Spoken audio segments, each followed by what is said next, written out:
যার হাত ধরে এই স্বাধীন বাংলাদেশের জনগণ স্বাধীনতার মূল স্বাদ গ্রহণ করেছিল এবং এই স্বাধীন বাংলাদেশ একটি উন্নয়নের অগ্রযাত্রা শুরু হয়েছিল। সংগ্রামী বন্ধুগণ, আমি গোলাম কিবরিয়া, আমার গ্রামের বাড়ি হচ্ছে কুমিল্লা ব্রাহ্মণপাড়া উপজেলা। আমি চট্টগ্রাম বিশ্ববিদ্যালয়ের শিক্ষার্থী এবং চট্টগ্রাম বিশ্ববিদ্যালয়ের ছাত্র দলের রাজনীতির সাথে যুক্ত। 2016 সালের 21শে জুলাই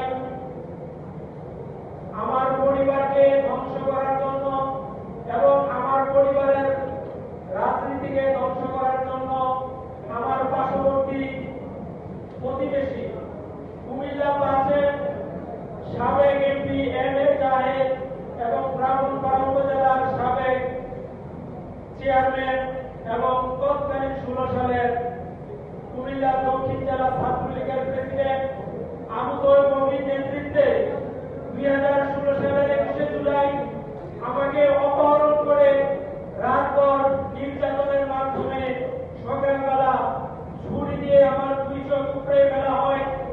সেই দিন আমি দেখেছিলাম এই বাংলাদেশের বেশিবাদী শক্তি কি ধরনের ভয়ঙ্কর ভাবে তারা অবতীর্ণ হতে পারে, তারা মানুষের পর কিভাবে ভয়ঙ্কর ভাবে চড়াও হয়ে ছুরি দিয়ে একজন সুস্থ মানুষের চোখ উপড়ে ফেলতে পারে।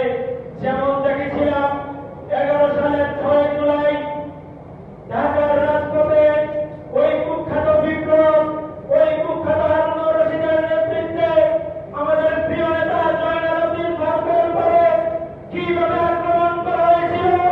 সেই দিন আমাদের হৃদয় রক্তক্ষরণ হয়েছিল।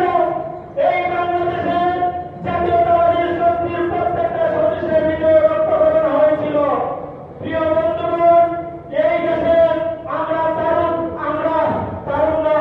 আমরা তরুণ সমাজ।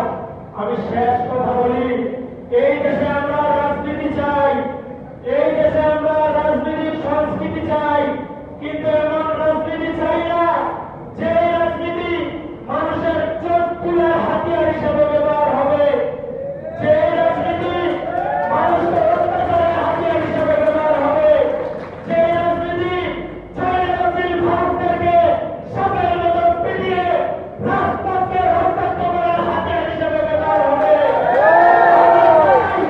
এমন একটি রাজনীতি বাংলাদেশে চাই। আমরা তরুণ সমাজ এমন একটি রাজনীতির সংস্কৃতি বাংলাদেশে চাই, যে রাজনীতির সংস্কৃতি শহীদ প্রেসিডেন্ট জিয়াউর রহমান চালু করে দিয়েছিলেন, যে রাজনীতি সামনের রাজনীতি, যে রাজনীতি মানবিক মর্যাদার রাজনীতি, যে রাজনীতি সামাজিক ন্যায় বিচারের রাজনীতি। প্রিয় বন্ধুগণ, শহীদ প্রেসিডেন্ট জিয়াউর রহমানের রাজনীতি আমরা করতে চাই। শেষ একটি অনুরোধ রেখে আমি আমার বক্তব্য শেষ করতে চাই। আমার 2016 সালে চোখ উপড়ে ফেলার ঘটনায় আমি 9 বছর কোনো ব্যবস্থা গ্রহণ করতে পারি নাই। এই বাংলাদেশ 5 তারিখের পরবর্তী সময়ে যখন একটি গণতান্ত্রিক পরিবেশ চলে আসছে, আমি গত মাসের 16 তারিখ, এটা হচ্ছে জুলাই মাস, গত জুনের 16 তারিখ আমার চোখ উপড়ে ফেলার ঘটনার সাথে যারা সরাসরি জড়িত তাদেরকে আসামি করে এবং আমার প্রিয় দল জাতীয়তাবাদী